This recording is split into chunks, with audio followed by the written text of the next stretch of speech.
Hoofstuk 45, uit Rome geskryf. Die apostel Paulus het reeds vroeg in sy Christelike belewenis besondere geleenthede gekry om kennis te maak met die wil van God vir die volgelinge van Jesus. Hy is weggeruk tot in die derde hemel, in die paradys, en het onuitspreeklike woorde gehoor wat 'n mens nie mag uitspreek nie. Hy het self erken dat hy van die Here baie gesigte en openbaringe ontvang het. Sy begrip van die evangelie waarheid was gelyk aan die van die uitnemende apostels. 2 Korintiërs 12 vers 2, 4, 1 en 11. Hy het 'n duidelike, volle begrip gehad van die breedte en lengte en diepte en hoogte van die liefde van Christus wat die kennis oortref. Efesiërs 3 vers 18 en 19. Paulus kon nie alles vertel wat hy in die gesig gesien het nie, want onder sy toehoorders was sommige wat sy woorde verkeerd sou toepas. Maar wat aan hom geopenbaar is, het hom in staat gestel om as 'n leier en 'n verstandige leraar te werk, en dit het ook die boodskappe gevorm wat hy in latere jare aan die gemeentes gestuur het. Die indruk wat hy in die gesig gekry het altyd by hom gebly, en dit het hom in staat gestel om die Christelike karakter reg voor te stel.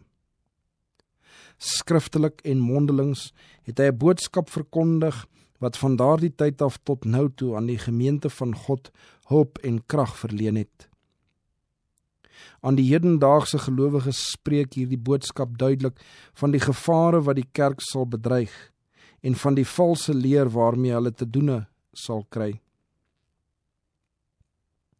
Die apostel se begeerte vir diegene aan wie hy sy briewe van raadgewing en vermaaning gerig het, was dat hulle nie meer kinders sou wees nie, wat soos golwe geslinger en heen en weer gedryf word deur elke wind van lering, maar dat hulle almal moes kom tot die eenheid van die geloof en van die kennis van die Seun van God, tot 'n volwasse man, tot die mate van die volle grootte van Christus.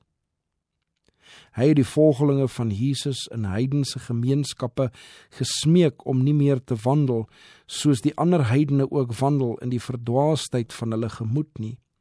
Mense wat verduisterd is in die verstand en vervreemd van die lewe van God, vanweë die verharding van hulle hart, maar nou geset, nie as onwyse nie, maar as wyse, en koop die tyd uit. Efesiërs 4 vers 14, 13, 17, 18 en 5 vers 15 en 16. Hy het die gelowiges aangemoedig om vooruit te sien na die tyd wanneer Christus, wat die gemeente liefgehad en homself daarvoor oorgegee het, die gemeentes voor hom kon stel, verheerlik, sonder vlek of rimpel of iets dergeliks. 'n heilige gemeente sonder gebrek. Efesiërs 5 vers 25 en 27. Hierdie boodskappe wat nie met mensekrag geskryf is nie, maar met die krag van God, bevat lesse wat deur almal bestudeer behoort te word en wat tot ons voordeel dikwels herhaal kan word. Daarin word die praktiese godsvrug beskryf, beginsels neergelê wat elke gemeente behoort na te volg, en die weg wat na die ewige lewe lei, verduidelik. In sy brief aan die heilige en gelowige broeders in Christus wat in Kolosse is, wat gedurende sy gevangenskap in Rome geskryf is, maak Paulus melding van sy vreugde oor hulle standvastigheid in die geloof, waarvan Epaphras hom vertel het. Die apostel skryf dat hy julle liefde in die gees aan ons te kenne gegee het. En dan vervolg hy, daarom hou ons ook nie op om, van die dag af wat ons dit gehoor het, om vir julle te bid en te vra dat julle vervul mag word met die kennis van sy wil in alle wysheid en geestelike insig, sodat julle waardiglik voor die Here mag wandel, om hom in alles te behaag en julle in elke goeie werk vrug mag dra en in die kennis van God mag groei en met alle krag bekragtig word volgens die mag van sy heerlikheid tot alle lydsaamheid en lankmoedigheid met blydskap. So het Paulus sy verlange vir die gelowige te Kolosse in woorde gestel. Watter hoë ideaal hou hierdie woorde die volgeling van Christus aan voor? Hulle openbaar die wonderlike moontlikhede van die Christelike lewe en maak dit duidelik dat daar geen einde is aan die seëninge wat die kinders van God ontvang nie. Deur voortdurend meer kennis aangaande op te doen, kan hulle van krag tot krag en van hoogtepunt tot hoogtepunt voortgaan in die Christelike belewenis, totdat hulle deur die mag van die heerlikheid bekwaam gemaak word om deel te hê aan die erfdeel van die heiliges in die lig. Die apostel het Christus voor die broeders verhef as die een deur wie God alles geskape het en deur wie hulle almal verlossing bewerk het. Hy het verklaar dat die hand wat die wêreld en die ruimte onderhou en die reëling van alle dinge in die heelal van God en hulle onvermoeide bedrywighede hou, die hand is wat vir hulle aan die kruis genaal is. Paulus het geskryf: In hom is alle dinge geskape, wat in die hemele en op aarde is, wat sienlik en onsienlik is, trone sowel as heerskappye en owerhede en magte. Alle dinge is deur hom en tot hom geskape. En hy is voor alle dinge, en in hom hou hulle alle dinge stand. Ook julle wat vroeër vervreemd was en vyandig gesind deur die bose werke, het hy nou versoen in die liggaam van sy vlees deur die dood, om julle heilig en sonder gebrek en onberispelik voor hom te stel. Die Seun van God het neergebuig om die wat geval het op te lig. Hiervoor het hy die sondelose wêrelde omhoog verlaat, die 99 wat hom liefgehad het, en na hierdie aarde gekom om, terwille van ons oortredings deurboor en terwille van ons geregtighede verbrysel te word. Jesaja 53 vers 5. Hy is in alle opsigte aan sy broeders gelyk gemaak. Hy het vlees geword net soos ons vlees is. Hy het geweet wat dit beteken om honger en dors en moeg te wees. Hy is deur voedsel versterk en deur slaap verkoop. Hy was 'n vreemdeling en bywoner op aarde, in die wêreld, maar nie van die wêreld nie. Hy is versoek en beproef, soos manne en vroue vandag versoek en beproef word, maar het nogtans 'n sondelose lewe gelei. Teeder en erbarmend, medelydend en altyd bedagsaam teenoor ander. So het hy die karakter van God voorgestel. En die woord het vlees geword en het onder ons gewoon, vol genade en waarheid. Johannes 1 vers 14. Omdat hulle deur die gebruike en invloede van die heidendom omring was, het die gevaar bestaan dat die gelowiges in Kolosse van die eenvoud van die evangelie weggelok kon word, en in sy waarskuwing hieroor het Paulus hulle na Christus as die enigste veilige gids verwys. Want ek wil hê dat julle moet weet, het hy geskryf, wat 'n groot stryd ek oor julle het, en oor die wat in Laodicea is, en almal wat my aangesig in die vlees nie gesien het nie, dat hulle harte vertroos mag word, deurdat hulle saamgevoeg word in die liefde en tot alle rykdom van die volle versekerdheid van insig, om die verborgenheid te leer ken van God en die Vader en van Christus, in wie al die skatte van wysheid en kennis verborge is. Dit sê ek, sodat niemand julle mag verlei met drogredes nie. Soos julle dan Christus Jesus, die Here, aangeneem het, wandel so in hom, gewortel en opgebou in hom en bevestig in die geloof, soos julle geleer is, terwyl julle daarin oorvloedig is in danksegging. Pas op dat niemand julle as 'n buit wegvoer deur die wysbegeerte en nietige misleiding nie, volgens die oorlewering van die mense, volgens die eerste beginsels van die wêreld en nie volgens Christus nie.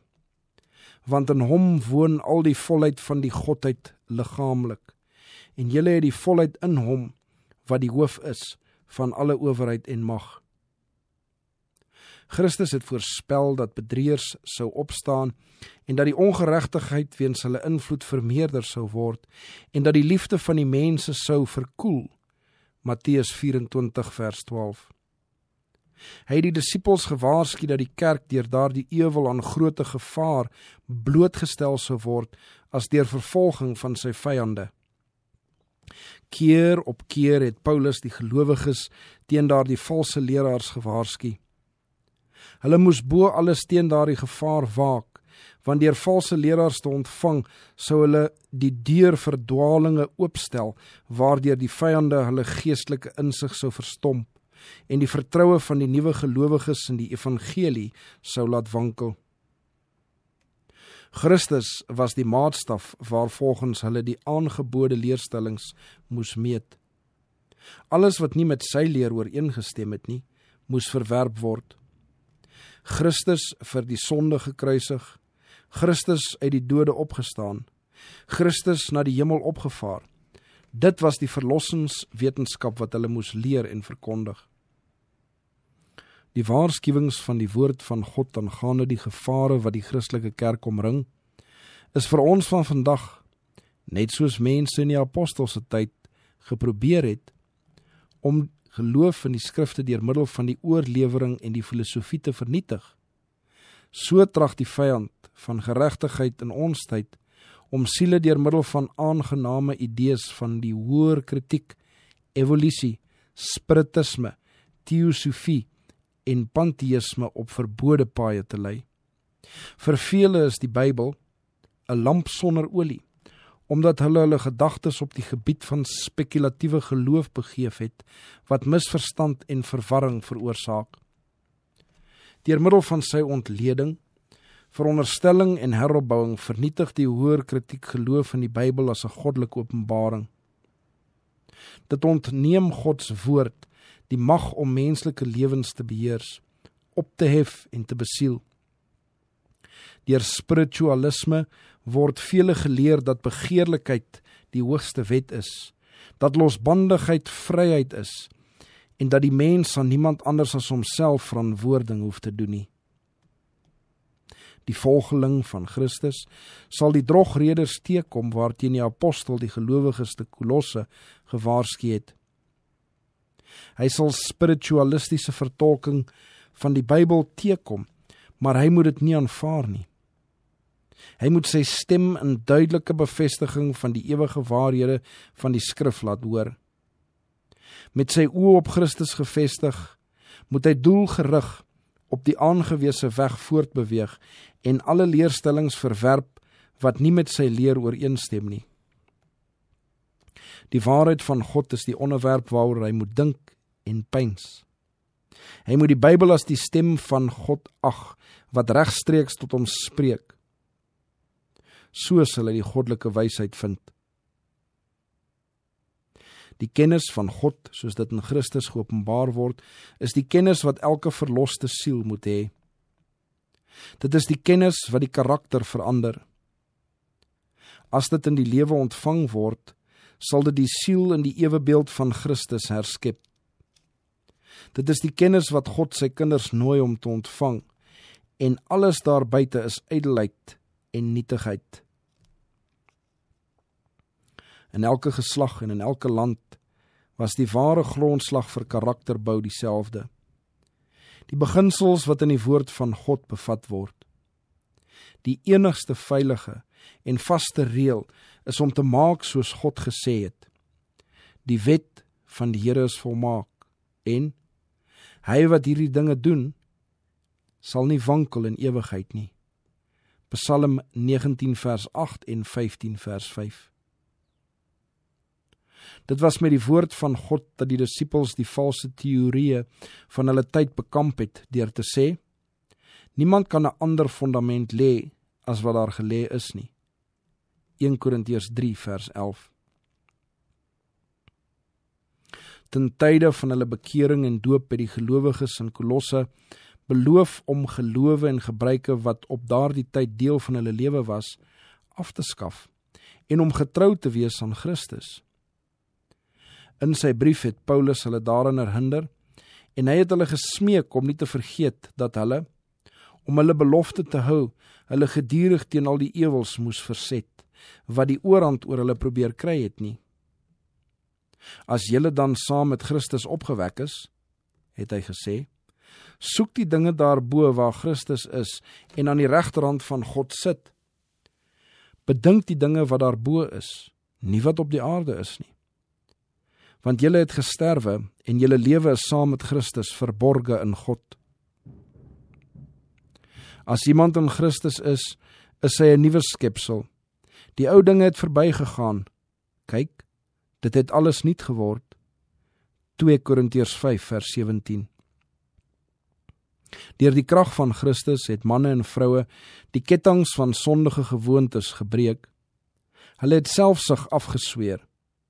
Die spotter het eerbiedig geword, die dronkaard nugter, die onreine rein.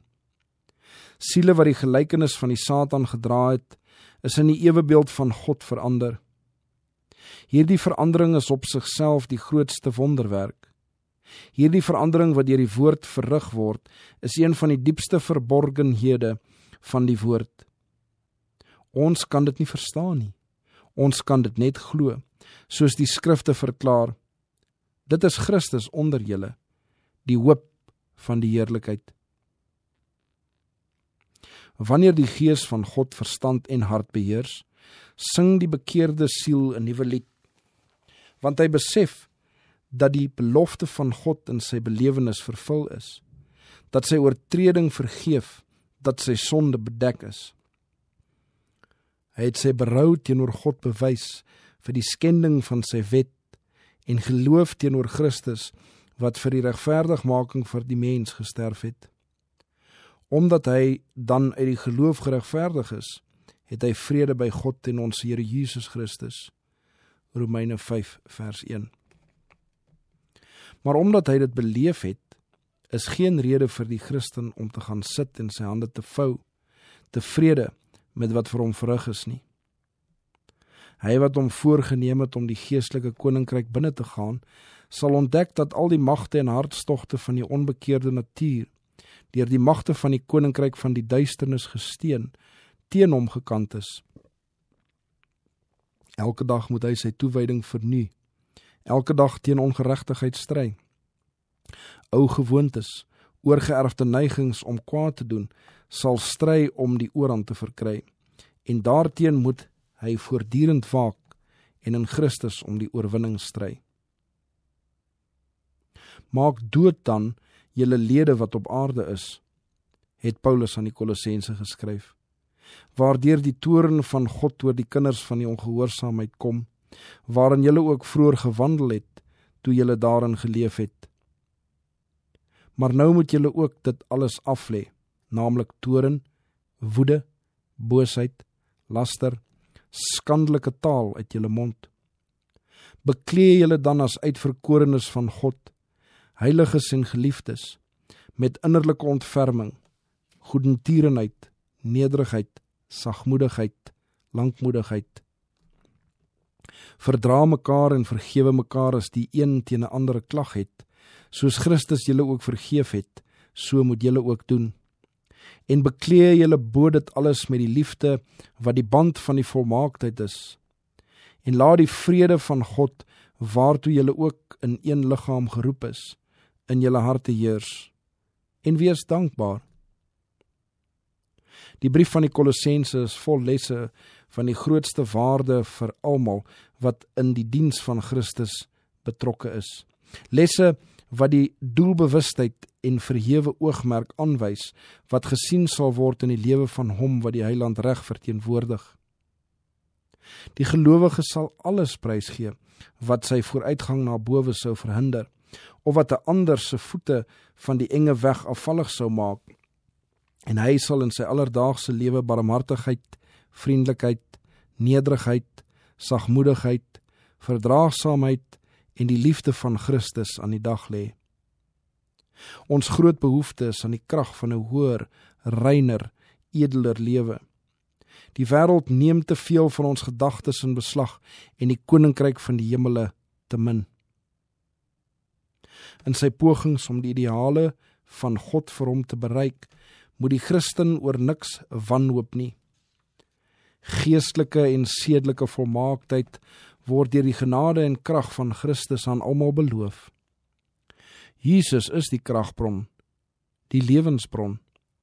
Hy bring ons by sy woord en bied aan ons van die boom van die lewe, blare vir genesing van die siele wat siek is aan die sonde. Hy lei ons na die troon van God en lê in ons mond 'n gebed waardeur ons in 'n intieme verhouding met hom gebring word. Terwille van ons stel hy die almagtige werktuie van die hemel aan die werk. By elke stap raak ons sy lewende krag aan. God lê geen perke op die vordering van diegene wat begeer om vervul te word met die kennis van sy wil in alle wysheid en geestelike insig nie. Deur gebed, deur waaksaamheid, deur opwassing in die kennis en verstand, moet hulle met alle krag bekragtig word volgens die mag van sy heerlikheid. So word hulle voorberei om vir ander te werk. Dit is die Heiland se plan dat gereinigde, geheiligde mense sy helpers moes wees. Laat ons hom vir hierdie groot voorreg dank, wat ons bekwaam gemaak het om deel te hê aan die erfdeel van die heiliges in die lig. Hy wat ons verlos het uit die mag van die duisternis en oorgebring het in die koninkryk van die Seun van sy liefde.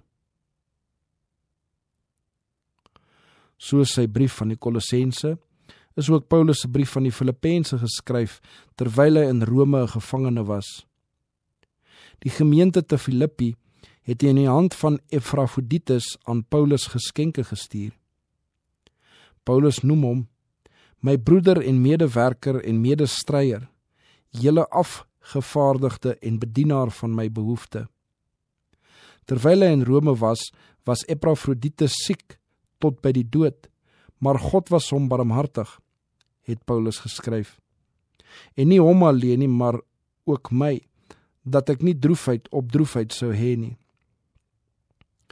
Toe die gelowiges op Filippi van Epafroditus se siekte hoor, was hulle baie bekommerd oor hom, en hy het besluit om na hulle terug te keer. Hy het na julle almal verlang, het Paulus geskryf, en was besorg omdat julle gehoor het dat hy siek was. Ek het hom des te spoediger gestuur, sodat julle hom kan sien en julle weer verbly, en julle minder bedroef kan wees.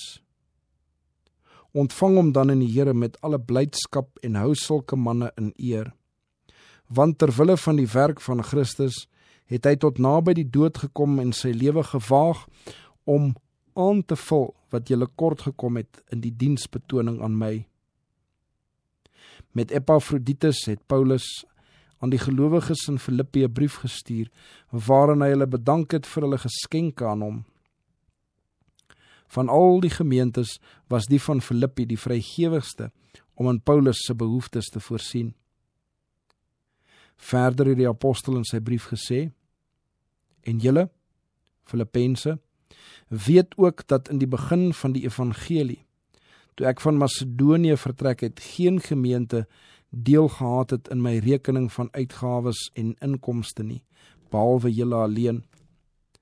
Want ook in Thessalonika het julle vir my behoefte meer as eenmaal iets gestuur. Nie dat ek die gawe soek nie, maar ek soek die vrug wat oorvloedig word op julle rekening. Maar ek het alles ontvang en ek het oorvloed. Ek het dit volop nou dat ek van Epafroditus ontvang het wat deur julle gestuur is. 'n lieflike geur, 'n welgevalle offer, welbehaaglik by God. Genade en vrede van onsse God en Vader en die Here Jesus Christus. Ek dank my God elke maal as ek aan julle dink, en ek bid altyd in my gebede vir julle almal met blydskap, oor julle gemeenskap aan die evangelie van die eerste dag af tot nou toe, omdat ek juis hierop vertrou, dat hy wat 'n goeie werk in julle begin het, dit sal volëindig tot op die dag van Jesus Christus, soos dit vir my reg is, om dit van julle almal te dink, omdat ek julle in my hart dra, aangesien julle almal in my boeye, sowel as in my verdediging en bevestiging van die evangelie my deelgenote in die genade is. Want God is my getuie, hoe ek na julle almal verlang. En dit bid ek, dat julle liefde nog meer en meer oorvloedig mag word in kennis en in alle ervaring, om die dinge wat dit op aankom te onderskei, sodat julle rein en vir niemand 'n aanstoot mag wees nie, tot op die dag van Christus, vervul met die vrug van geregtigheid, wat daar is, deur Christus Jesus tot heerlikheid en lof van God. Die genade van God het Paulus in sy gevangenskap onderskraag en hom in staat gestel om in sy verdrukking te verbly. Met geloof en versekering het hy aan sy broeders in Filippi geskryf dat sy gevangenskap die evangelie bevorder het. Ek wil hê dat julle moet weet, broeders, dat wat my wedervaar het, eerder op bevordering van die evangelie uitgeloop het, sodat my boeye openbaar geword het in Christus onder die hele keiserlike leiwag en by al die ander en die mense van die broeders wat in die Here deur my boeye vertroue gekry het, dit des te meer waag om die woord onbevrees te spreek. In hierdie ondervinding van Paulus is daar vir ons 'n les, want dit openbaar aan ons God se manier van werk. Die Here kan uit wat vir ons na ontmoediging en nederlaag lei, die oorwinning tevoorskyn bring. Die gevaar bestaan dat ons God kan vergeet, dat ons oë op die sienlike dinge kan rig, pleks dat ons die onsigbare dinge deur die geloofsoog aanskou. Wanneer teëspoed of rampe ons tref, is ons gereed om God van nalatigheid en wreedheid te beskuldig. Wanneer hy dit raadsaam ag om ons bruikbaarheid in 'n sekere rigting stop te sit, treur ons, sonder om daaraan te dink dat God miskien tot ons eie voordeel werk. Ons moet leer dat kastyding 'n deel van sy groot plan uitmaak en dat die Christen soms onder die roede van verdrukking meer vir die Here kan uitrig as wanneer hy bedrywig in die diens staan. In sy hoedanigheid as hulle voorbeeld in die Christelike lewe, het Paulus die Filippense na Christus verwys, wat, alhoewel hy in die gestalte van God was, dit geen roof geag het om aan God gelyk te wees nie, maar hy het homself ontledig deur die gestalte van 'n diensknegt aan te neem, en aan die mense gelyk te word, en in gedaante gevind as 'n mens, het hy homself verneerder deur gehoorsaam te word tot die dood toe, ja, die dood van die kruis. Verder sê hy, daarom my geliefdes, soos julle altyd gehoorsaam gewees het, nie in my teenwoordigheid alleen nie, maar baie meer nou in my afwesigheid, werk julle eie heil uit met vrees en bewing, want dit is God wat in julle werk om te wil, sowel as om te werk na sy welbehae.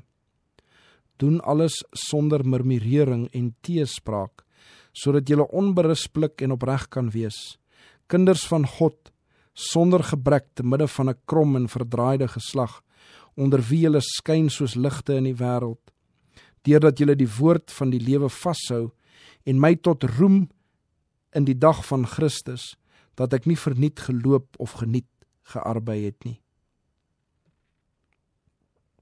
Hierdie woorde is te boek gestel om elke strydende siel te help.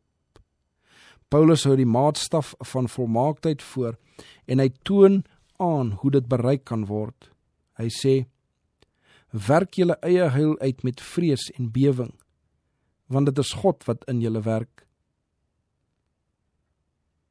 Om verlossing te verkry is samewerking, 'n gesamentlike poging. Daar moet tussen God en die boetvaardige sondaar samewerking wees. Dit is noodsaaklik vir die vorming van regte beginsels in die karakter.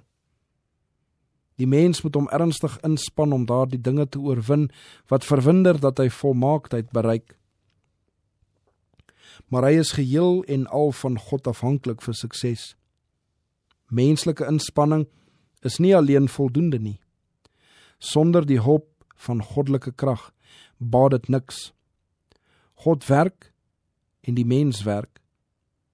Die mens moet van sy kant die versoeking weerstaan en sy krag van God bid. Aan die een kant is daar oneindige wysheid, medelee en krag. Aan die ander kant swakheid, sondigheid, algehele hopeloosheid. God wil hê dat ons selfbeheersing moet hê, maar hy kan ons nie sonder ons toestemming en samewerking help nie. Die goddelike gees werk deur die kragte en vermoëns wat aan die mens gegee is.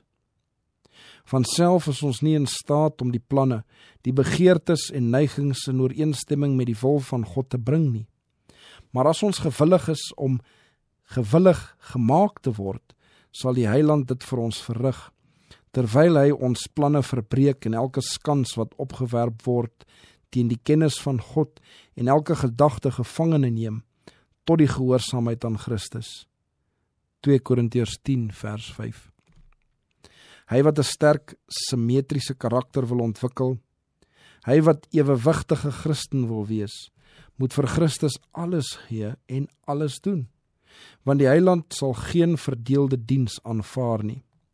Hy moet daagliks die betekenis van selfoorgawe leer. Hy moet die woord van God ondersoek, die betekenis daarvan leer en sy voorskrifte gehoorsaam. So kan hy die pyl van Christelike volmaaktheid bereik. God werk dag vir dag met hom om die karakter wat die laaste toets moet deurstaan, te vervolmaak. En dag vir dag werk die gelowige ten aanskou van mense en engele die verhewige proefneming uit, wat aandui wat die evangelie vir gevalle mense kan doen. Paulus het geskryf, ek reken nie dat ek dit self gegryp het nie, maar een ding, ek vergeet die dinge wat agter is en strek my uit na wat voor is en jaag die doel om die prys te verkry van die hoë roeping van God in Christus Jesus. Paulus het baie dinge gedoen.